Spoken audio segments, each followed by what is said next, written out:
da estrutura das trocas de dinheiro por um lado e por o outro, certo?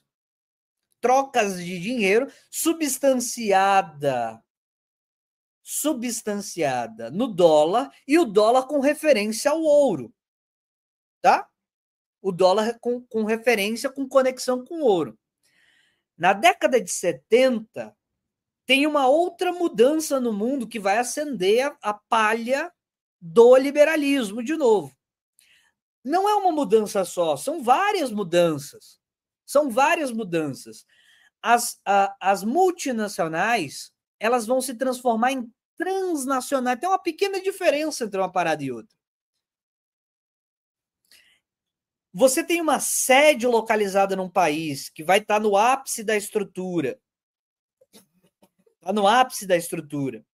E você ter várias sedes espalhadas pelo mundo.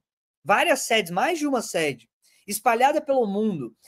E que essas sedes, elas mexem, fazem a sua propaganda, fazem o seu estilo de venda, fazem os seus ajustes, a depender da cultura local, é diferenciado. Por exemplo, isso é um exemplo de coisas. Uma tendência da formação de uma nova estrutura vai se tornando tendência, onde não só você exporta capitais, mas você tem sedes governamentais locais das empresas, cada um adaptado ao local, para estudar o local, para entender a cultura do local, para entender a quantidade de vendas. Não é uma sede única no país central de onde vem a empresa. Você começa a descentralizar, portanto, inclusive administrativamente. Tem uma tendência que vai se acentuando. Essa tendência vai se acentuando. No Japão, vocês conhecem a coisa do just in time, etc e tal, porque aí você faz um pedaço aqui, faz um pedaço acolá, e tem que ter a hora certa que o navio chega com aquelas peças específicas, ela tem que chegar naquela hora, porque a produção começa a partir dali. Né? Vocês já ouviram falar desse negócio do just in time, da produção japonesa, o toyotismo, essa coisa toda. Vocês já ouviram falar disso? Esse é mais um elemento. Mas uma grande coisa que começou a se perceber que os Estados Unidos fez é o seguinte. Isso, na década de 70 teve a crise do petróleo, né, da OPEP, etc. E tal. Teve vários fatores nessa época que começaram a transicionar o sistema. Ele deu uma mudada. Uma dessas grandes mudanças é que Nixon, que estava gastando-lhe porrada na Guerra Fria, ao mesmo tempo que gastava-lhe porrada na Guerra Fria, ao mesmo tempo tinha que gastar-lhe dinheiro na corrida espacial. No padrão ouro, você tem que ter, para você ir gerando dinheiro, você tem que ter o equivalente, para você gerando dívida, na verdade. Para você ir gerando dívida, você está ancorado na quantidade de ouro.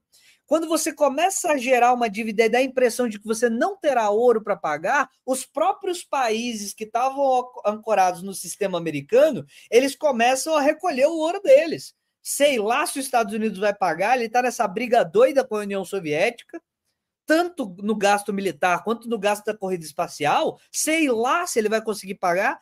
E aí o sistema começa a ser ameaçado como um banco, como aconteceu no encilhamento no Brasil.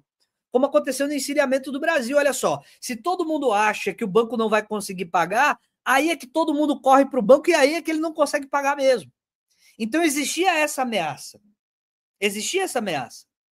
que o Nixon faz? Não ligo mais para esse negócio de padrão ouro. Não ligo mais para o negócio de padrão ouro. E aí muda a economia global. A partir disso. Você percebe que estou dizendo que tem várias coisas que acontecem. Estou dizendo várias coisas que acontecem.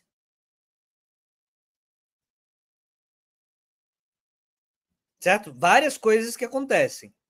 Estou dizendo a perda do padrão ouro, a crise do petróleo, o gasto exagerado dos Estados Unidos com a Guerra Fria e com. Então tem um monte de coisa acontecendo. Uma das coisas Ah, uma das coisas que acontece nessa quadra histórica, uma das coisas que acontece nessa quadra histórica que vai se desenvolvendo é a tese, vai se desenvolvendo a tese de cada vez mais intensamente, cada vez de maneira mais clara, eu consigo colocar fatias da produção em lugares onde trabalhadores custam menos.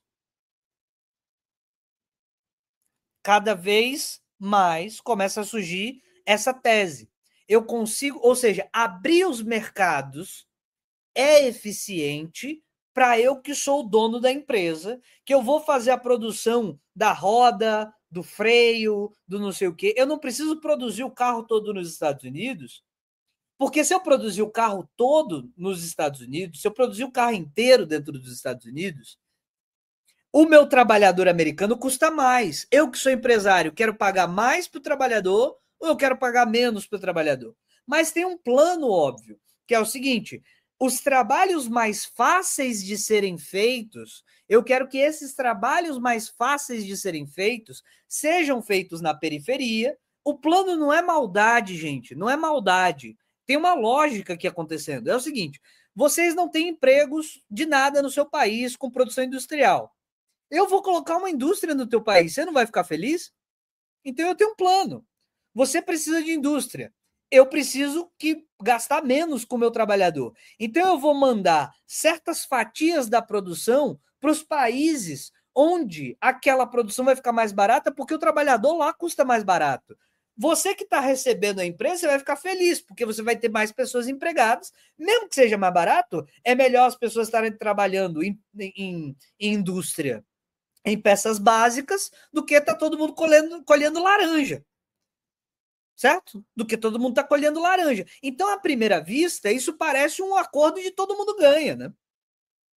Não parece um acordo de todo mundo ganha? Não tem plano do mal, queridos, não tem plano do mal, já faz do fascismo, não tem plano do mal. Não tem assim, eu vou fazer um plano do mal. Tem um raciocínio onde essas coisas acontecem. Então, veja, você vai colocar certas fatias de produtividade, né, certas fatias da produção em lugares onde custa menos, o país que está recebendo vai ter uma industrialização parcial, vai ficar feliz ali com aquela produção, vai ter um pouquinho mais de emprego com um pouquinho mais de valor. Em tese, está todo mundo ficando feliz. Então, veja, então a tese do liberalismo volta. A tese do neoliberalismo volta. Por que, que ela volta? Porque quando você tem essa transição, o que, que vai acontecer com os empregos? O que, que vai acontecer com os empregos na Inglaterra, por exemplo? Se a Inglaterra antes estava cheia de emprego, agora que a consequência disso, quando as plantas produtivas começam a sair do país, o que, que vai acontecer com os trabalhadores? Vai ficar mais difícil de arrumar emprego, então o trabalhador vai começar a ficar puto, né? Qual é a tese do neoliberalismo, então? Uai, fácil, fácil. Se custa mais barato eu criar o carro na Coreia do que eu criar aqui, diminui o preço do trabalho aqui. Então eu tenho que cortar direitos trabalhistas para competir com o trabalhador da Indonésia, do Cazaquistão, ou seja, de onde for essa empresa. Vocês entendem?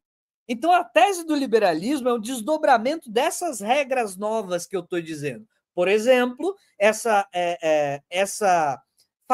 esse fatiamento de produção, que aí você está na Inglaterra, você fala, é muito fácil eu trazer as empresas de volta para cá. É só eu fazer o trabalho da Inglaterra ser tão barato quanto o trabalho na China. É fácil trazer de volta, entendeu? Então o liberalismo, o neoliberalismo é um desdobramento disso. É a lógica do capital. Ela passa por fases, ela passa por fases. Quando ela entrou nessa ideia, nessa estrutura que eu estou mencionando, isso é uma coisa. Outra coisa que vai criar elementos para você criar neoliberalismo a respeito de emissão de moeda e etc e tal, e coisa e tal. Os Estados Unidos vai entrar nesse jogo específico, os liberais estão anunciando, que, olha, enquanto está todo mundo acreditando no sistema, é isso que os liberais vão dizer. Enquanto está todo mundo acreditando no sistema dessa emissão norte-americana, funciona. Até que um dia não vão acreditar mais, aí o sistema vai entrar em colapso. Ninguém sabe quando, mas esse é o discurso dos liberais, tá? Eu não estou dizendo, eu estou dizendo, os liberais estão dizendo isso. Olha, vocês entraram nessa moeda com emissão, os Estados Unidos faz emissão de dívida, joga esses títulos dentro dentro de Wall Street para todo mundo ir comprando, etc e tal, tá funcionando muito bem até não estar funcionando mais. E quando não estiver funcionando mais, vai ser de uma vez, ele não vai conseguir reagir. É isso que os liberais falam. E aí, certo? Isso que os liberais falam, tá? Isso é que os liberais falam. E, portanto, a gente tem que ter, dizem os liberais, não sou eu, pelo amor de caramba. Então a gente tem que sustentar uma espécie de austeridade. É isso que eles vão dizer. A gente não pode sair gastando muito, porque tem uma mecânica que quando você gasta, quando você sai gastando, é isso que os liberais falam, gente, não é o que eu estou dizendo, não, tá? Eu estou descrevendo mais ou menos o que os liberais falam. Quando você sai gastando dessa forma, você gera um ciclo dessa dívida que se retroalimenta até que as pessoas, por algum motivo, assim como fizeram no encilhamento, elas vão dizer: não confio mais nessa dívida, e isso pode dar um problema e pode gerar problemas para dentro da economia. Isso é o que os liberais falam. E começa a se pregar uma tese de austeridade. Colam-se as duas coisas. A tese da austeridade, que o Estado não pode sair gastando demais. O Estado inglês, tá? São estados de welfare state, tá? São estados de welfare state, tá? Estados de welfare state. Estou falando a tese que vigorava nos estados da Europa e etc e tal. Algumas pessoas começam a criticar isso, dizendo o seguinte: olha, eu não posso ter uma Inglaterra, essa é a tese, eu não posso ter uma Inglaterra que a gente tem criação de dívida e, portanto, depois a própria rolagem da dívida, alimentada, que vai crescendo a dívida, eu tenho que pagar a dívida e vai aumentando, aí parte cada vez maior do orçamento vai para pagamento desse tipo de coisa, etc e tal. Não posso estar nessa situação, crescendo isso dentro da Inglaterra, por exemplo, a ideia que eu estou chamando a Inglaterra o tempo todo por causa da Margaret Thatcher, tá? Então eu não posso fazer gastos de custos de saúde, de seguridade, dessas coisas, etc. e tal, porque enquanto eu faço isso para dentro do meu país e os custos de produção dentro do meu país vão ficando mais caros, nos outros países em que isso não tem a competitividade dos produtos deles é maior. Então a gente tem a ideia é essa, a gente tem que ter uma competição internacional para puxar as empresas, para poder ter uma produção que custa pouco no nosso país, que aí a produção é repatriada. É isso.